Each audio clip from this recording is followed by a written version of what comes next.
ప్రాంతాల్లో మాకు ఒక కాంప్లికేటెడ్ కేసు వచ్చింది.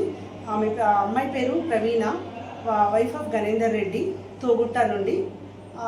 అది ఏమైందంటే ప్రీవియస్ G2 రెండో కాన్పు. ఇది మొదటి కాన్పు 13 ఏళ్ల కింద ఇన్ఫర్టిలిటీ తీసుకొని పాప పుట్టిందట. తర్వాత తనకు కాన్పు కాదని, ఇక కాన్పు కూడా వద్దు, అంత భరించలేదని రెండో అనుకొని మానేసింది. కానీ సడన్గా తనకు తెలియదు తను ప్రెగ్నెంట్ అని. ఆ ప్రెగ్నెన్సీ అనేది ట్యూబ్లో వచ్చింది.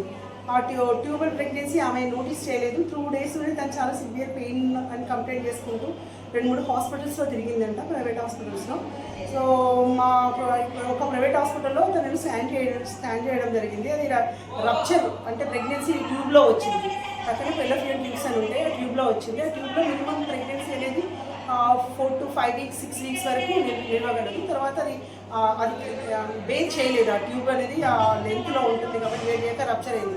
రప్చర్ అయితే అక్కడ నుండి ఆ సైట్లో లూజ్ అవుతుంది. ఆ లూజ్ అనేది ఆల్మోస్ట్ అమ్మాయికి 500 నుండి 600 ml ఆఫ్ బ్లడ్ కలెక్ట్ అయింది మన కడుపులో, అబ్డామినల్ క్యావిటీలో. సో 2 ప్రైవేట్ హాస్పిటల్ తిరిగితే వాళ్ళు కొంచెం కాంప్లికేటెడ్, మేము తీసుకోము అన్నట్టు తిరిగారట. వచ్చి మా హాస్పిటల్కి వచ్చారు, MCH గజ్వేల్ హాస్పిటల్కి వస్తే మా అమ్మాయిలో అది చూసేసి మేడం మనం తీసుకుందామా, మరి బ్లడ్స్ కావాలి అవి ఇవ్వంటే అరేంజ్ చేయమని చెప్పి మేము ఈ కేసు చేయడం జరిగింది. ఇలాంటి కేసులు యూజువల్గా మేము ఎప్పుడు చేస్తూనే ఉంటాము. మాకు దీనికి అసలు మెయిన్గా బ్లడ్స్, మెటర్నల్ ICU ఉండాలి. స్టిల్ మాకు మెటర్నల్ ICU లేకుండా మా పిల్లలు మామూలుగా పోస్ట్ ఆఫ్ వార్డులో పెట్టుకొని కేర్ తీసుకుంటారని ఉద్దేశం.